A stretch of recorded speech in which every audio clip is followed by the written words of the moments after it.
रिक्षा चालकांबाबत मराठी सक्तीचा निर्णय पुढे ढकलला जाणार। उद्या बैठक। मराठी शिकण्यासाठी चालक संघटनांनी परिवहन विभागाकडे मागितली मुदत देऊ पण मुजोरी चालणार नाही, सरनाईकांचं वक्तव्य।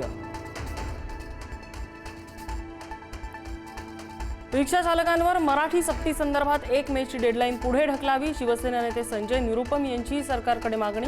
अमराठी रिक्षा टॅक्सी चालकांना मराठी शिकण्यासाठी 6 महिने ते 1 वर्षाचा ट्रेनिंग कॅम्प देण्याचीही मागणी।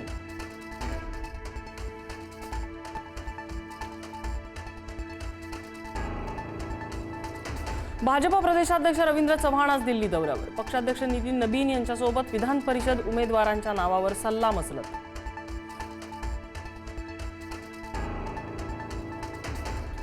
विधान परिषद उमेदवारीसाठी शिवसेनेची बच्चू कडू यांना भेट। प्रहार शिवसेनेत विलीन करण्यासाठी अट। बच्चू कडू यांच्या भूमिकेकडे लक्ष, तर नीलम गोऱ्हे यांचं नाव जवळपास निश्चित।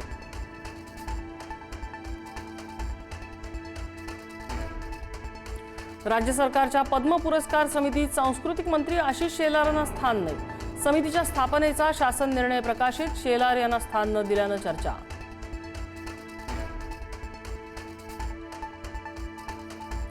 केईएम रुग्णालयाचं नामांतर करण्याच्या ठाकरेंच्या सेनेचा विरोध। मुख्यमंत्री फडणवीसांनी हस्तक्षेप करावा, ठाकरेंचे आमदार नार्वेकरांची मागणी। मुंबईतील सर्व ऐतिहासिक वास्तूंची नावं बदलणार का, नार्वेकरांचा सवाल।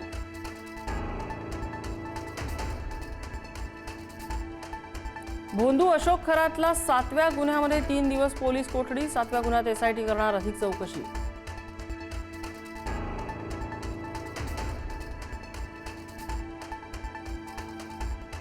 नाशिक टीसीएस प्रकरणातील फरार निदा खानच्या अटकपूर्व जामिनावर आज सुनावणी। गुन्हा दाखल झाल्यापासून निदा खान फरार। गर्भवती असल्याचं कारण देत जामिनासाठी न्यायालयात अर्ज।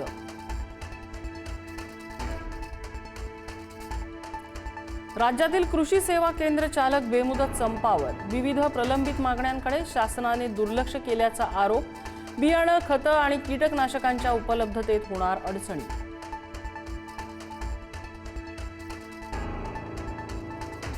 विषबाधेमुळे एकाच कुटुंबातल्या 4घांचा मृत्यू। मुंबईतल्या पायधुनी परिसरातला धक्कादायक प्रकार। बिर्याणीनंतर कलिंगड खाल्ल्यानं विषबाधा झाल्याची माहिती। शवविच्छेदन अहवालानंतर मृत्यूचं नेमकं कारण स्पष्ट होणार।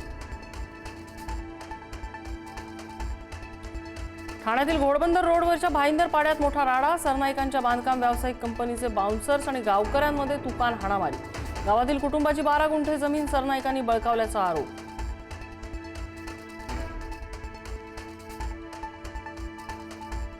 विदर्भात उष्णतेच्या लाटेचा इशारा। अकोला, अमरावती आणि वर्धा जिल्ह्यात दक्षतेचा इशारा। अकोल्यात काल उच्चांकी 46.9 अंश तापमानाची नोंद, तर अमरावती 46.8 अंशांवर।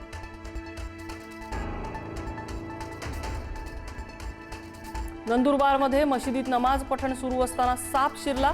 सुदैवानं कुणालाही इजा नाही, मोठा अनर्थ टळला। पीरबेग मशिदीत नमाज पठण सुरू असतानाची घटना।